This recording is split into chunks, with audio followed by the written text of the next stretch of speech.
More time. Don't try and take control of that far wrist going over the top of the forearm. You won't get to it. You need to pummel underneath. Once you pummel underneath, get the wrist, take it off your bicep and bring it to center line here. Now take over with the tricep post. From this position, we get the arm across, pull with the knees, and we get the lat muscle here, okay? If you're gonna lose control of this position, it's probably gonna be around this area here, where he would bring that elbow back in center line, or put it between me and his back as an obstacle. So now I'll never get his back, okay? I'll have to go for something else. So you need to really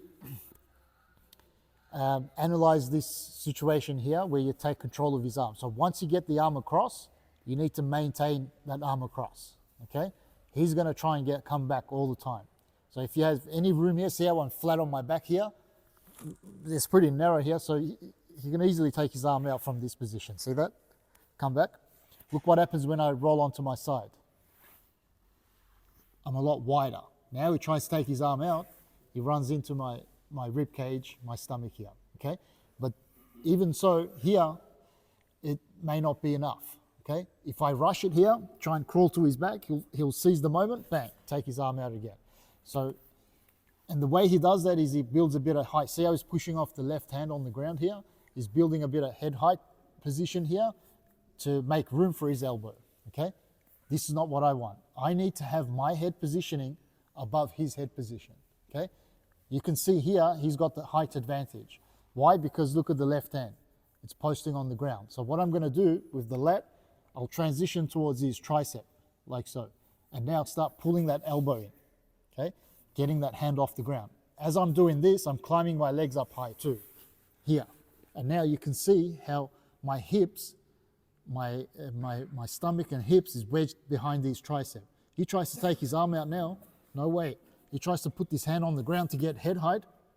He can't. I'll just keep pulling that arm out here underneath him. Come up onto my elbow here.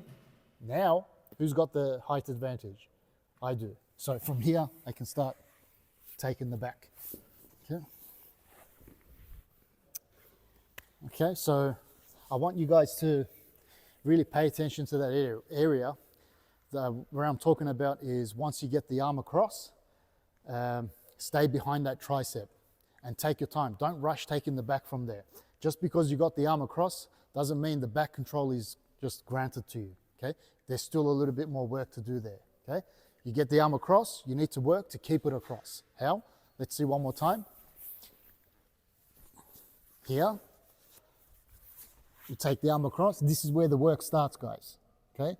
So don't rush taking the back. He's gonna try and take his arm back. So what you do is you climb up, get him just above the elbow here and start pulling this arm in, okay? But even before this, as you have the lat muscle, start preparing your legs. Don't you see how my legs are crossed around his waist? It's gonna come up to the higher back here. Now, as I transition to the elbow and start pulling this elbow through like this, my legs climb up even higher here. He tries to get posture now, or tries to take his elbow out, very difficult, okay? Now from this position, I can start to take the back, okay?